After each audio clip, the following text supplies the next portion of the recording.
இயேசு கிறிஸ்துவின் இனிய நாமத்துக்கு மகிமை உண்டாவதாக. இந்த நாட்களில கூட ஒரு வேத பகுதியை வாசிப்போம். யோவான் எழுதின சுவிசேஷம் 1ஆம் அதிகாரம் 43வது வசனம்.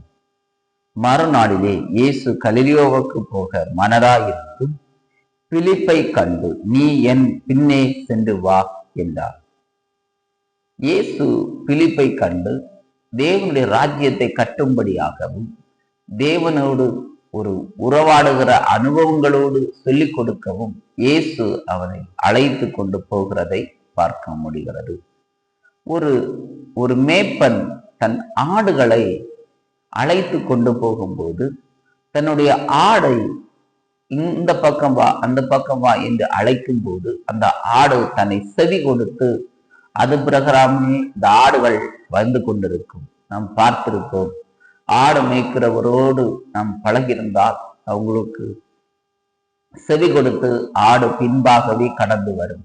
அதுபோல இயேசு கிறிஸ்து அழைத்தவுடன் பிலிப்பு உடனே அவருக்கு பின்பாக கடந்து வந்தார். இயேசு எப்படிப்பட்டவர் என்பது அவர் அறிந்திருந்தாலும், ஆனாலும் இயேசுவுக்கு செவி கொடுத்து அதன் பிரகாரமே அவர் கடந்து வந்ததை பார்க்க முடியும்.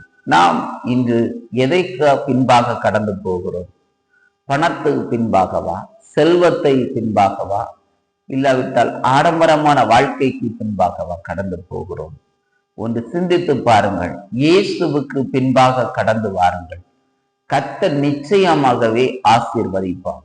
இயேசு நிச்சயமாகவே நம்மளை ஆசீர்வதிப்பார். அவருக்கு பின்பாக கடந்து வந்தவர்களை இதுவரை கைவிட்டதும் இல்லை. அவர் நிச்சயமாகவே உங்கள் வாழ்க்கையிலே எவ்வளவு பெரிய பிரச்சனைகள், போராட்டங்கள் இருந்தாலும் அதை தாண்டி இயேசுவோடு கடந்து அவருடைய பின்பாக வாருங்கள்.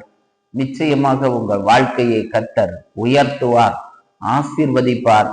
ஒன்றுக்கும் மேன்மை இல்லாதபடி அல்ல, மேன்மையோடு உங்களை ஆசீர்வதித்து உங்களை நடத்துவார்.